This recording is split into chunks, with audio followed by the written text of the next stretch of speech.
नमस्कार, आदाब। मैं हूं मोहम्मद इमरान।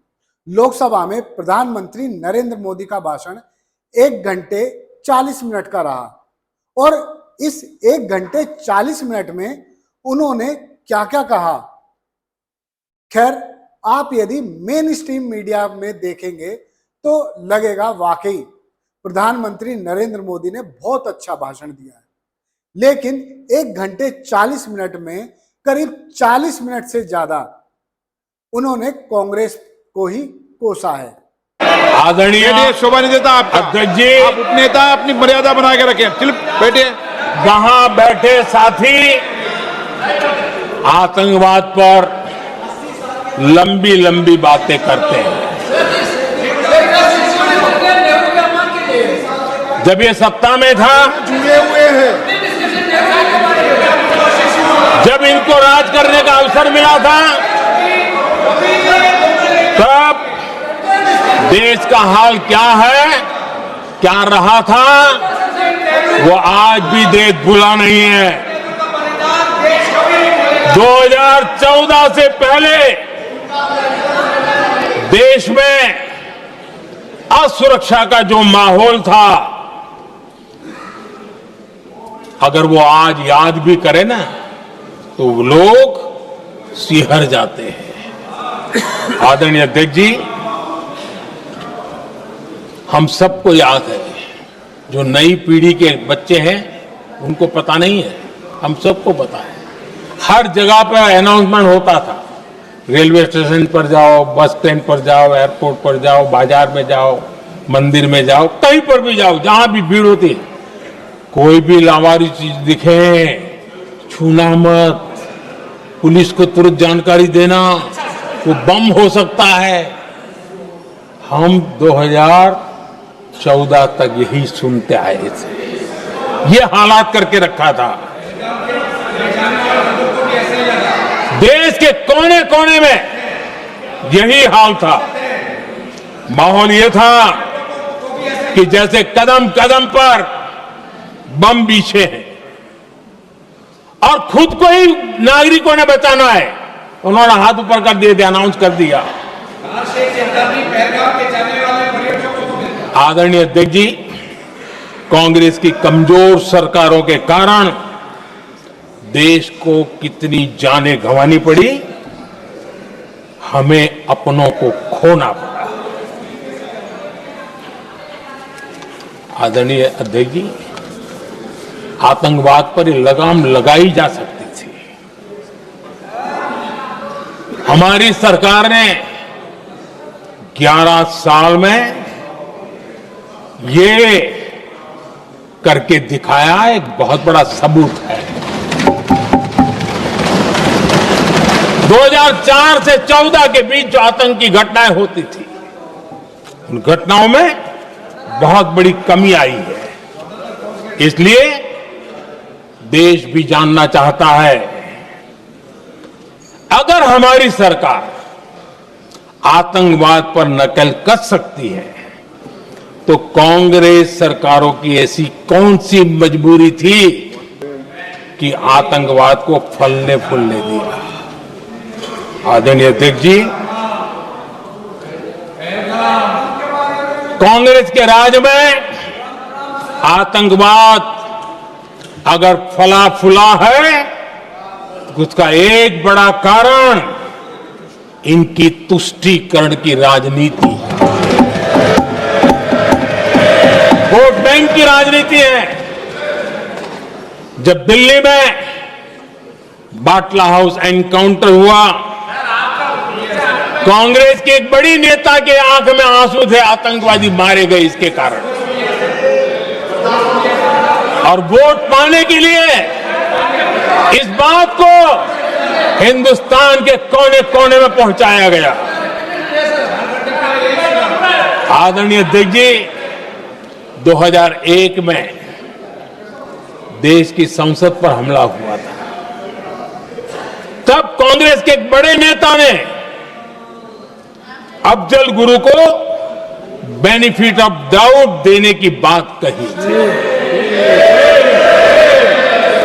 आदरणीय अध्यक्ष जी, मुंबई में 26/11 का इतना बड़ा आतंकी हमला हुआ, एक पाकिस्तानी आतंकी जिंदा पकड़ा गया। पाकिस्तान की मीडिया ने, दुनिया ने यह स्वीकार किया कि यह पाकिस्तानी है, लेकिन यहां कांग्रेस पार्टी इतना बड़ा पाकिस्तान का पाप, इतना बड़ा पाकिस्तानी आतंकी हमला, और ये क्या खेल खेल रहे थे? वोट बैंक की राजनीति के लिए क्या कर रहे थे? कांग्रेस पार्टी इसको भगवा आतंक सिद्ध करने में जुटी हुई है।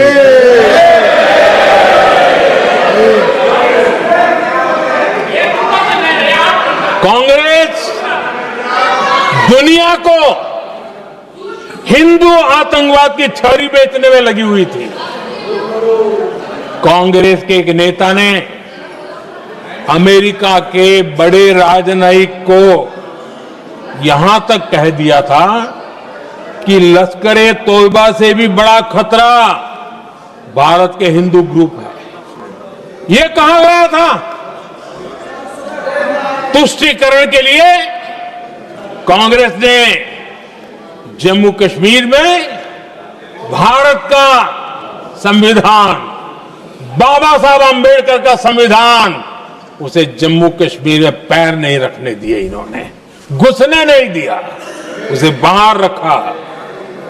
तुष्टीकरण और वोट बैंक की राजनीति के लिए कांग्रेस हमेशा देश की सुरक्षा को बलि चढ़ाती रही। कांग्रेस पर उन्होंने तीखी टिप्पणी की है और कांग्रेस भी सरकार पर लगातार हमलावर है। ऑपरेशन सिंदूर को लेकर लोकसभा में हुई चर्चा पक्ष और विपक्ष के लिए बहुत महत्वपूर्ण है, लेकिन उस बात का जवाब अब भी देश को नहीं मिला है कि अमेरिका के राष्ट्रपति डोनाल्ड ट्रंप ने यह सीज फायर कराया है। दरअसल प्रधानमंत्री ने अपने भाषण में इतना जरूर कहा कि दुनिया के किसी भी नेता के कहने पर हमने युद्ध नहीं रोका है, संघर्ष विराम नहीं हुआ है।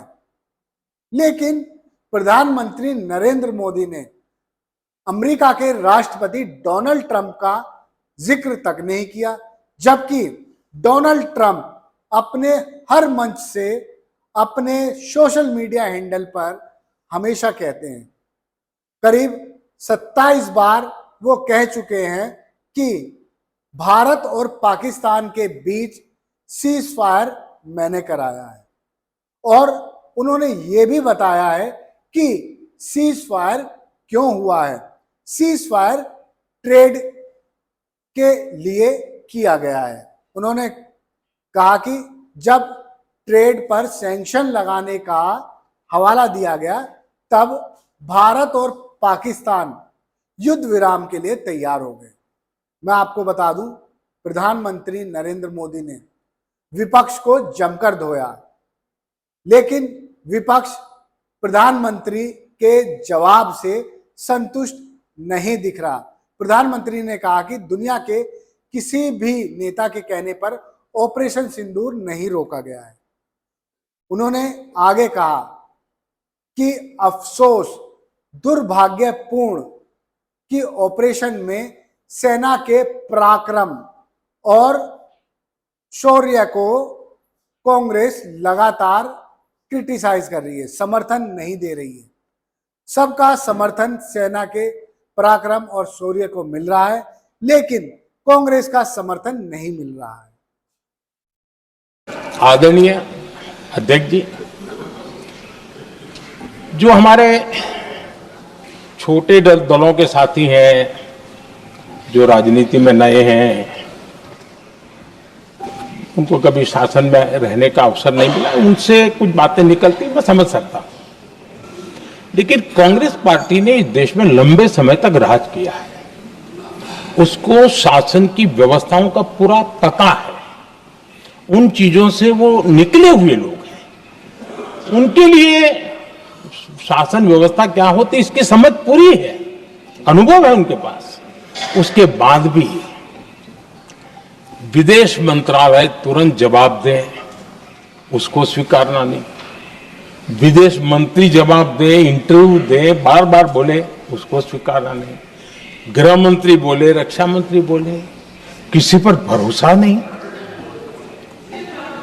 जिसने इतने सालों तक राज किया, उनको देश की व्यवस्थाओं पर अगर भरोसा नहीं है, तब शक उठता है कि क्या हालत हो गई है इनकी। आदरणीय अध्यक्ष जी, अब कांग्रेस का भरोसा पाकिस्तान के रिमोट कंट्रोल से बनता है और बदलता है।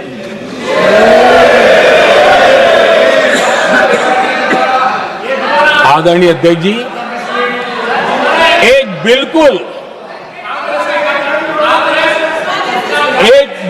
कांग्रेस के नए सदस्य, यानी उनको तो क्षमा करनी चाहिए, नए सदस्य को क्या कहेंगे, लेकिन कांग्रेस के आका जो उनको लिख करके देते हैं और उनसे बुलवाते हैं, खुद में हिम्मत नहीं है, उनसे बुलवाते हैं कि ऑपरेशन सिंदूर, ये तो तमाशा था, ये आतंकवादियों ने जिन 26 लोगों को मौत के घाट उतारा था ना, उस भयंकर क्रूर घटना पर ये तेजाब छिड़कने वाला पाप है। तमाशा कहते हो? आपकी असहमति हो सकती है, और ये कांग्रेस के नेता बुलवाते हैं।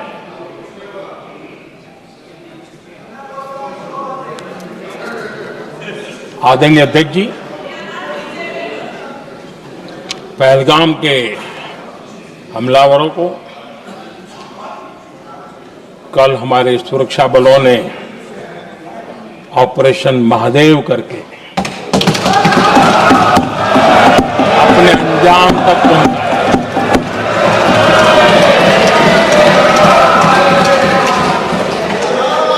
लेकिन मैं हैरान हूं, यहां ठहाके लगा के पूछा गया कि आखिर ये कल ही क्यों हुआ।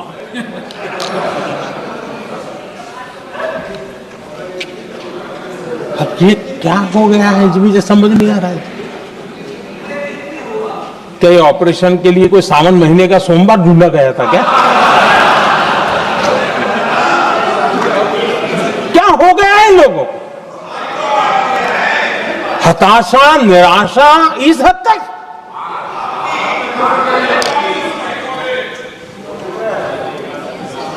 और देखिए मजा, पिछले कई सप्ताह से हाँ ऑपरेशन सिंदूर हो गया तो ठीक है, पहलगाम के आतंकियों का क्या हुआ, पहलगाम के आतंकियों का।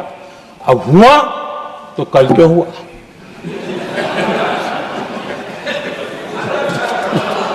और कल ही क्यों हुआ? क्या हाल है अध्यक्ष जी का।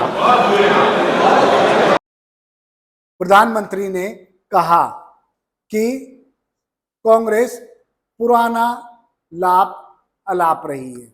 इतना ही नहीं, ये तक कह डाला कि कांग्रेस पूरी तरह पाकिस्तान की भाषा बोल रही है।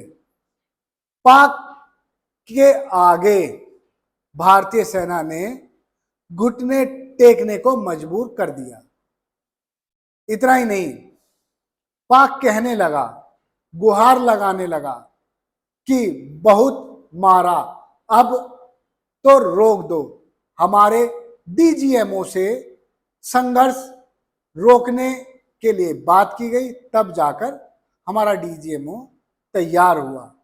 खैर, जिस तरह से प्रधानमंत्री नरेंद्र मोदी ने लोकसभा में 1 घंटे 40 मिनट का भाषण दिया, उसमें देशवासियों के सवालों के जवाब अभी भी अधूरे रह गए हैं। राहुल गांधी मुखर होकर बोलते रहे और लोकसभा स्पीकर ओम बिरला को कहना पड़ा कि कम बजाइए, ये लोकसभा की प्रॉपर्टी है। यानी कांग्रेस के सांसद थप थप थप बजा रहे थे बेंच, तभी आवाज ज्यादा होने लगी तो स्पीकर को कहना पड़ा कि ये लोकसभा की प्रॉपर्टी है, इसलिए इसको आप नुकसान मत पहुंचाइए। राहुल गांधी ने शुरुआत करी अपने भाषण की राजनाथ सिंह के उस भाषण से जो एक दिन पहले राजनाथ सिंह ने दिया था, और उसी भाषण को आधार बनाकर राहुल गांधी ने सवाल पक्ष यानी सत्ता से दाग दिए और लगातार राहुल गांधी सवाल पूछते गए और अंग्रेजी भाषा में उन्होंने कई बिंदु उठाए और ये सभी बिंदु वैलिड हैं। ऐसा नहीं कि राहुल गांधी अपनी तरफ से कुछ बोल रहे हो।